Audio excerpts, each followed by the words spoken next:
গোপালগঞ্জে হামলায় স্বেচ্ছাসেবক দলের কেন্দ্রীয় নেতা নিহত, আহত অন্তত 50 জন। গোপালগঞ্জে স্বেচ্ছাসেবক দলের কেন্দ্রীয় সভাপতি এস এম জিলানীর গাড়িবহরে হামলায় একই কমিটির ক্রীড়া সম্পাদক শওকত আলী দিদার নিহত হয়েছেন। বিএনপির নেতাকর্মীদের অভিযোগ, আওয়ামী লীগের নেতাকর্মীরা এই হামলা চালিয়েছেন। এতে সাংবাদিক সহ আরো অন্তত 50 জন আহত হয়েছেন। আজ শুক্রবার বিকেল 5:30টায় সদর উপজেলা ঘনাপাড়া মোড়ে এ ঘটনা ঘটে। এ সময় অন্তত 10টি গাড়ি ভাঙচুর করা হয়।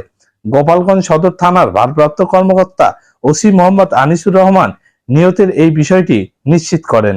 ওসি মোহাম্মদ আনিসুর রহমান বলেন, বিএনপির নেতাকর্মীরা গাড়িবহর নিয়ে টুঙ্গিপাড়া যাচ্ছিলেন। কেন ঘটনাটি ঘটেছে এখনো জানা যায়নি। কেউ কেউ বলছেন ব্যানার টানাটানি নিয়ে ঘটনার সূত্রপাত। এ বিষয়ে এখন পর্যন্ত কোনো মামলা হয়নি। রাত 8টার দিকে ওসি বলেন, ঘটনাস্থলের অদূরে পাথালিয়া বাংলালিংক টাওয়ারের পাশ থেকে শওকত আলী নামের একজনের লাশ উদ্ধার করেছে পুলিশ। ময়না তদন্তের জন্য লাশটি গোপালগঞ্জ 250 শয্য বিশিষ্ট জেনারেল হাসপাতালের মর্গে পাঠানো হয়েছে। নিহত শওকত আলী ঢাকায় ক্রিকেট আম্পায়ার হিসেবে দায়িত্ব পালন করতেন বলে জানা গেছে। আহত ব্যক্তিরা হলেন স্বেচ্ছাসেবক দলের সভাপতি এস এম জিলানী, তার স্ত্রী গোপালগঞ্জে জেলা মহিলা দলের সভাপতি রওশন আরা রত্না, রাজু বিশ্বাস, মাহবুব খান, লিন্টু মুন্সি, গোপালগঞ্জের সালমান শিকদার, সুজন শিকদার, সবুজ শিকদার, ঢাকার মতিঝিল এলাকার নাসির আহমেদ মোল্লা, বাদশাহ মোল্লা, নিশান হাসান প্রমুখ। আহত ব্যক্তিদের মধ্যে 16 জনকে গোপালগঞ্জ 250 শয্য বিশিষ্ট জেনারেল হাসপাতালে এবং 3 জনকে টুঙ্গিপাড়া উপজেলা স্বাস্থ্য কমপ্লেক্সে ভর্তি করা হয়েছে। সেখান থেকে গুরুতর আহত অবস্থায় এস এম জিলানী, তার স্ত্রী রওশন আরা ও স্বেচ্ছাসেবক দলের নেতা বাদশাহ মোল্লার শারীরিক অবস্থার অবনতি হলে ঢাকা মেডিকেল কলেজ হাসপাতালে পাঠানো হয়েছে।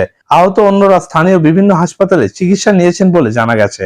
আহত ব্যক্তিদের প্রায় সবাই বিএনপি ও স্বেচ্ছাসেবক দলে ঢাকা ও গোপালগঞ্জ জেলার নেতাকর্মী। আহত রোমান মোল্লা ঘনাপাড়া বাজারের কাঁচামাল ব্যবসায়ী ও আওয়ামী লীগের সমর্থক।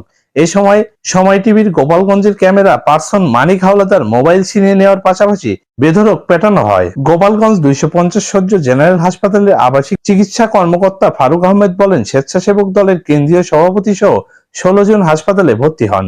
তাদের অধিকাংশের মাথা সহ শরীরের বিভিন্ন স্থানে দেশি অস্ত্রের কোপ আছে। তাদের মধ্যে কয়েকজনের অবস্থা আশঙ্কাজনক। 3 জনকে ঢাকায় পাঠানো হয়েছে।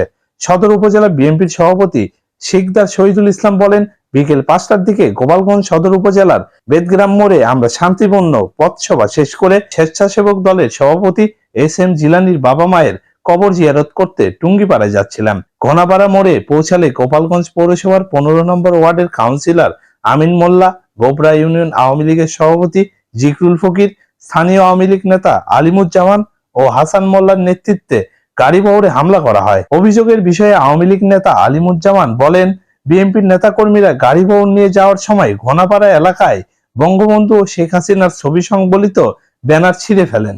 বাধা দিলে তাদের উপর হামলা করা হয়। হামলায় তিনি নিজেও আহত হয়েছেন। জেলা বিএনপির আহ্বায়ক শরীফ রফিকুজ্জামান বলেন, বেদগ্রাম মোড়ে বিএনপির একটি পথসভা শেষ করে টুঙ্গিপাড়ার উদ্দেশ্যে রওনা হন।